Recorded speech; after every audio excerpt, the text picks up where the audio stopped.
Salam əziz şagirdlər. Bugün mən sizə Hilal kurslarının 9 noyabr tarixində keçirdiyi mövzu sınaq 2 imtahanının Azərbaycan dili fənninin izahını verəcəm. Gəlin suallarla tanış olaq. Birinci sualımız. Neçə sözün tərkibində K səsi iştirak edir? Miqyas sözündə K səsi yoxdur, çünki sözün ortasında gələn q'dan sonra cingiltili samit gəldiyi üçün biz onu olduğu kimi tələffüz edirik. İqtisadi sözündə K səsi var. Çünki iqtisadi sözündə q'dan sonra kar samit gəldiyi üçün biz onu K kimi tələffüz edirik. Bunu götürürük, miqyası çıxdıq. Ağsaqqal sözündə birinci q samiti K öz kar qarşılığına keçdiyi üçün bunu da götürürük, burada da K səsi var. Bulaq sözündəki q'nı biz x kimi tələffüz edirik. Burada K səsi yoxdur. Şəfəq sözü alınma sözdür. Q ilə bitən və biz buradakı q'nı K kimi tələffüz etdiyimiz üçün burada da K səsi var, götürürük. Nöqsan sözündə də sözün ortasında q'dan sonra kar samit gəldiyi üçün nöqsan sözündə də burada K səsini ifadə edir və bunu da götürürük. Cavabımız nə oldu? 5, 1, 2, 3, 4 dənə. D bəndi. İkinci sual, hansı söz birləşmələrində hər iki söz yazılışından fərqli tələffüz olunur? A bəndi kənd həyəti. Burada kənd sözü fərqli tələffüz olunur, amma həyət sözü fərqli tələffüz olunmadığı üçün A bəndi getdi. Qurd yuvasında qurd sözü fərqli tələffüz olunsa da son samiti, amma yuva sözü olduğu kimi tələffüz olunduğu üçün B bəndi də getdi. 4 yoldaş, burada 4 sözü yazıldığından fərqli tələffüz olunsa da yoldaş sözü olduğu kimi tələffüz olunduğu üçün C bəndi də getdi. Çələng, hörmək.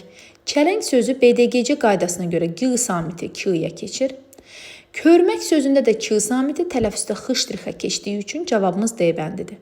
Qılınc döyüşü, burada da qılınc sözü BDGC-yə görə fərqli tələffüz olunsa da C samiti, döyüş sözü olduğu kimi tələffüz olunur, yəni cavabımız E-də deyil. Üçüncü sual. Qoşa samitli sözlərin tələffüzü ilə bağlı uyğunluq hansı bənddə pozulub? Şəffaf sözündə elə ilk baxan kimi biz görürük ki, burada qoşa f var və biz də bilirik ki, qoşa f-nın tələffüzü heç bir zaman dəyişmir. Ona görə elə burada uyğunluq pozulmuşdur. Müddət sözündə bəli, d-nın tələffüzü dəyişmir, ona görə pozulmayıb. Mütəkkədə ikinci k-yə keçir, burada da uyğunluq pozulmayıb. Mürəbbədə 2 dənə b olduğu kimi qalır, pozulmayıb. Diqqət sözündə də birincisi k səsinə keçdiyi üçün burada da uyğunluq pozulmayıb. Cavabımız A bəndidir.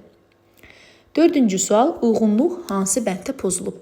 Yazılışı və tələffüzü eynidir. Bəli, Peyğəmbər sözünün yazılışı və tələffüzü eynidir. Tərkibində kar samit yoxdur. Bu yanlışdır, çünki bulut sözünün tələffüzündə BDGC qaydasına görə D samiti T kimi tələffüz olunur.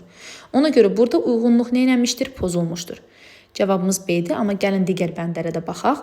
Tərkibində cingiltili samit var. Bəli, saxta sözünün tələffüzündə cingiltili samit var. D samitidir. Tərkibində sait uzanması var. Bəli, etiraz sözündə həqiqətən də uzanma olduğu üçün burada da uyğunluq pozulmamışdır. Tələffüzdə səs artımı var. Bəli, həcimli sözünü biz həcimli tələffüz etdiyimiz üçün burada da nədir? Uyğunluq pozulmamışdır. Cavabımız oldu B bəndi.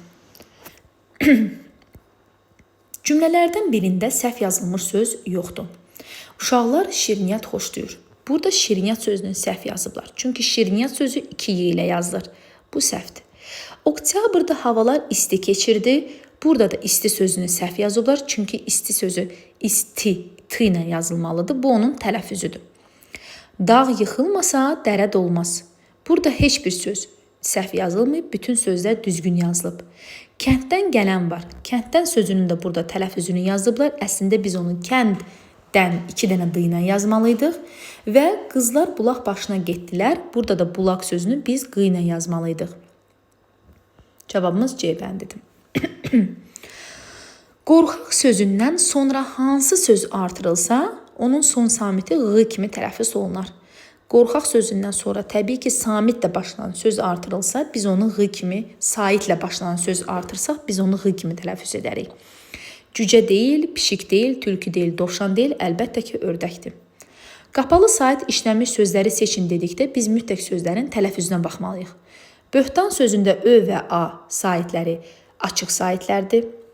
Sehirbaz sözünün tələffüzündə h və r arasına i artırıldığı üçün Biz də qapalı sait deyəndə sözün tələffüzünə baxırıq. Bəli, sehirbaz sözündə qapalı sait var. Bunu götürürük. Meydan sözündə qapalı sait yoxdur. Çıxdıq. Bacıoğlu sözünün tələffüzündə də ı saiti düşür. Lakin burada u olduğu üçün, yəni burada qapalı sait var. Yenə də ona görə də 4-ü də çıxdıq.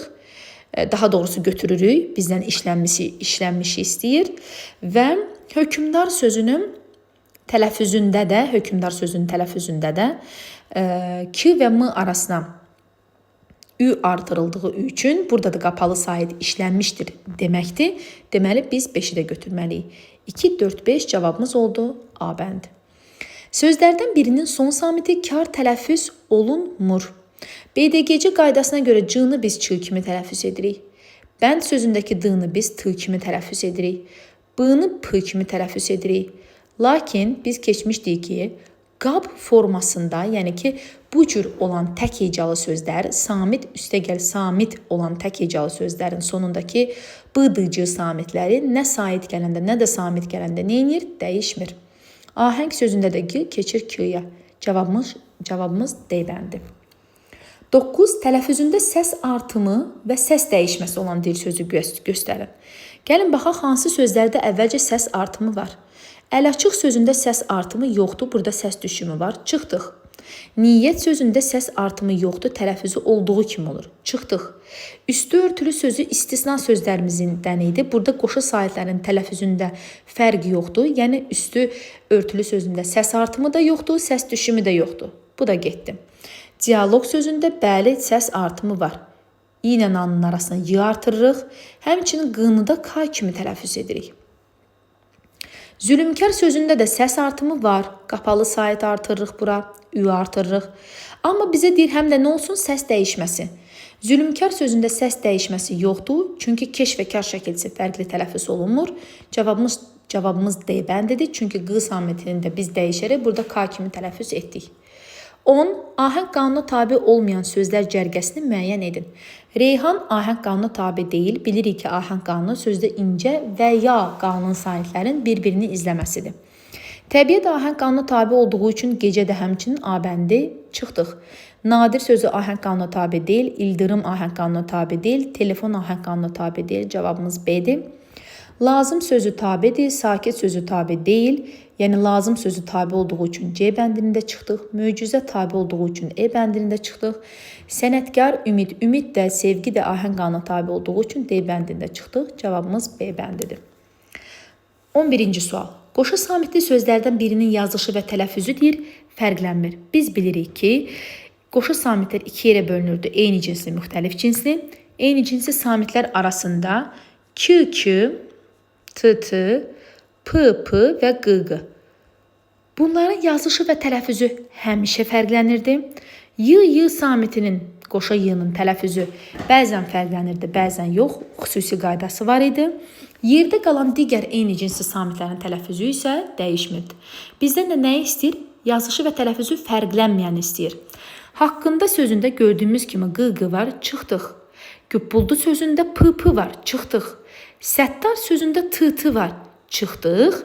Fərziyə sözündə də qoşa y var və qaydamız var idi ki, iyyə, iyyat və iyyət şəkilcisi olan sözlərdə tələffüzdə bir y olduğu üçün fərziyəni də çıxırıq. Fərziyə sözü də fərz, iyyə burada şəkilçi olduğu üçün y samitlərindən birisi düşür.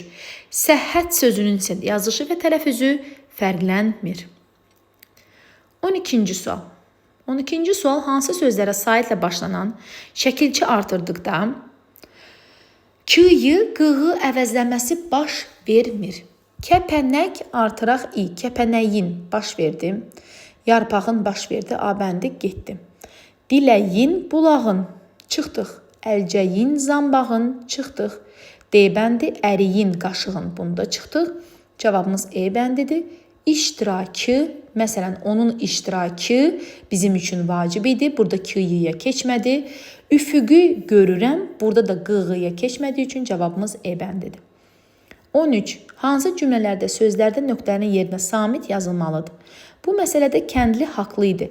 Bilirik ki, haqq sözü 2 dənə q ilə yazılır və ondan sonra samit gələndə Q'nın birisi düşməlidir. Yəni biz burada samit yaza bilmərik. Koroğlu Paşaya həddini bildirdi. Bəli, hədd sözü də 2 dənə D ilə yazılır, amma burada ikincisini də yazmalıyıq. Niyə? Çünki hədd sözündən sonra sait gəlib. Əhməd həmişə aydın və oxunaqlı xətlə yazırdı. Təbii ki, burada heç nə qoya bilmərik, çünki xətt sözündən sonra samit gəlib. Münaqişə hələ də həllini tapmayıb. Burada bir dənə də L yazdığımız üçün, çünki ondan sonra sait gəlib, bir dənə də L yazmalıyıq. Hilal kursunun şagirdləri tədris olunan fənləri həvəslə oxuyurlar. Burada da fənlər sözündə, fən sözündəki N samitin biri düşüb yaza bilmərik, çünki ondan sonra nə gəlir? Samit gəlir. Deməli, cavabımız bizim burada nə olur? Yazılmalıdır deyir. Biz götürəcəyik 2-ni, biz götürəcəyik 4-ü və 2 ilə 4-ü. Cavabımız olur B bəndi. Aşağıdakı xüsusiyyətlərə uyğun gələn sözü müəyyən edin. Ahəng qanuna tabedir. İlk öncə gəlin baxaq hansı sözlər burada ahəng qanuna tabedir. Təksir tabedir, maqnit tabe deyil, çıxdıq. Hakimiyyət tabe deyil, çıxdıq. Səyyah tabe deyil, çıxdıq. Yazışı və tələffüzü deyir fərqlənir. Təxəyyül sözünün yazışı və tələffüzü fərqlənmədiyi üçün, daha doğrusu fərqlənmədiyi üçün cavabımız bizim təxəyyül deyil, cavabımız olacaq təksir. Çünki sözün ortasında Q'dan sonra kar samit gələndə biz onu K kimi tələffüz edirik. 15. Ecazkar sözündəki uzanan saitin variantlardakı sözlərdən birində də uzanması müşahidə olunur. Ecazkar sözündə E saiti uzanır. Gəlin görək hansı sözdə E saiti uzanır. Meşə sözündə uzanma yoxdur. Edam sözündə elə E uzanır. Cavabımız B-dir. Məlahət sözündə A uzanır. Erkən sözündə uzanma yoxdur. Səyahət sözündə də A uzanır. Cavabımız B bəndi. 16-cı sual. Bəndlərdən birində sözün yazışı və tələffüzü düzgün göstərilib. Dovğa düz yazılıb, tələffüzü səhv yazılıb. Çünki V samiti burada düşməməli idi. Fəal sözü səhv yazılıb, tələffüzü də səhv yazılıb. Fəal sözünün yazılışı fəal olmalı idi. Asfalt düz yazılıb, tələffüzü də düz yazılıb. Neftçinin yazılışı düzgündür, lakin tələffüzü səhvdir. Çünki burada T samiti düşməli idi, D-yə keçmir. Bədii sözündə də yazılış səhvdir. Çünki bədii yazılır, bədii deyilir. Deməli, həm yazılışı, həm də tələffüzü düzgün olan sözümüz asfalt sözüdür. Hansı söz birləşməsinin birinci tərəfinin son samiti cingiltili tələffüz olunur? Birinci tərəf soldakı tərəfdir. Külək sözündəki biz K-nı xışlıq kimi tələffüz edirik. Çünki ondan sonra samit gəlib, A bəndi deyil. Ağac budağında BDGC qaydasına görə C-nı biz Ç kimi tələffüz edirik. Çünki ondan sonra samit gəlib, cavabımız B-də deyil. Uzaq yol burada Q, X kimi tələffüz olunur. Çünki ondan sonra samit gəlib. Yəni cavabımız C-də deyil. Məntiq testi Q, K kimi tələffüz olunur. Çünki ondan sonra samit gəlmişdir. Cavabımız D-də deyil. Zəng etmək isə doğru cavabdır. Çünki burada G-dan sonra nə gəlmişdi? BDGC qaydasına görə sait gəlib. Cavabımız E bəndi. 18-ci sual. Yalnız cingiltili samitlər işlənmiş sözü seçin. Yenə də biz cingiltili samit dedikdə sözün tələffüzünə baxmalıyıq. Bürünc sözünün tələffüzündə C Ç-ya keçdiyi üçün Ç da kardır. A bəndimiz doğru cavab deyil. Zəfəran sözündə F samiti kar olduğu üçün cavabımız B deyil. Diametr sözündə i ilə n-nın arasına y artırırıq. Amma burada T samiti kar olduğu üçün cavabımız C-də deyil. Miqyas sözündə S samiti kar olduğu üçün cavabımız D-də deyil. Dərzi sözündə isə kar samit olmadığı üçün, yalnız cingiltili samitlər işləndiyi üçün cavabımız E bəndidir. 19-cu sual. Aşağıdakı sözlərdən hansında hərflərin sayı səslərin sayından bir vahid azdır? Əgər bizə hərflərin sayı səslərin sayından azdır deyirsə, deməli bu sözdə səs artımı baş verib deməkdir. Müəllif sözündə səs artımı yoxdur, olduğu kimi tələffüz olunur. Nəzəriyyə sözündə əksinə səs düşümü var, y samiti düşür tələffüzdən. Cənnət sözü olduğu kimi tələffüz olunur, kakao sözü olduğu kimi tələffüz olunur. Cavabımız nədir? Hökümlü. K ilə M-nın arasına tələffüzdə qapalı sait ü daxil olur və səs artımı hadisəsi baş verəndə səslər hərflərdən bir vahid çox oldu. Yəni hərflər səslərdən bir vahid az oldu. Cavabımız C bəndidir. Verilən sözlərdən birində dil arxası dar və dodaqlanan sait işlənmişdir. Dil arxası saitlərimiz bizim A, I, O, U. Bunların arasında dar olanlar I və U-dur. Dodaqlanan da U saitidir. Deməli, biz U saiti olan sözü tapmalıyıq və U saiti olan sözümüz əlbəttə A bəndi dolu sözüdür. Digər sözlərdə U saiti yoxdur. Keçək mətnimizə. 21-25-ci sualları biz mətn əsasında həll etməliyik. Gəlin mətnimizlə tanış olaq. Bir gün səfərdə ikən Sultan Hüseyn Bayqara iri gövdəli, qollu budaqlı ağac altında özünə yataq açdırır, uzanıb dincəlmək istəyir. Ancaq yorğan öz boyundan qısa olduğundan onun başına çəkəndə ayaqlarını örtəndə isə başı açıq qalır. Bundan əsəbləşən Sultan Bayqara oradakı vəzir vəkilini, əyanları və xidmətçiləri başına yığıb əmr edir. Necə edirsiniz edin, yetər ki bu yorğan başımla ayaqlarımı eyni dərəcədə örtsün. Hamı sultanın başına yığışıb bu məsələyə bir əncam çəkməyə çalışırlar. Bu vaxt onları yarıb irəli çıxan məşhur filosof Əlişir Nəvai sultanın ayaqlarına zoğal çubuğu ilə güclü bir zərbə vurur. Canının ağrısından ayaqlarını qarnına yığan sultan niyə belə etdiyini soruşur. O Əlişir Nəvaidən bu cavabı alır. Mən sizin mübarək əmrinizi yerinə yetirdim. Yoxsa sizinlə bir qəsd qərəzliyim yoxdur ki, əgər yorğan boyunuza münasib deyilsə, onda siz ayaqlarınızı yorğanın boyuna görə uzatmalısınız. Vəssalam, şüd tamam. Ayağınızı yorğanına görə uzadın. Məsələ də elə buradan çıxmışdır.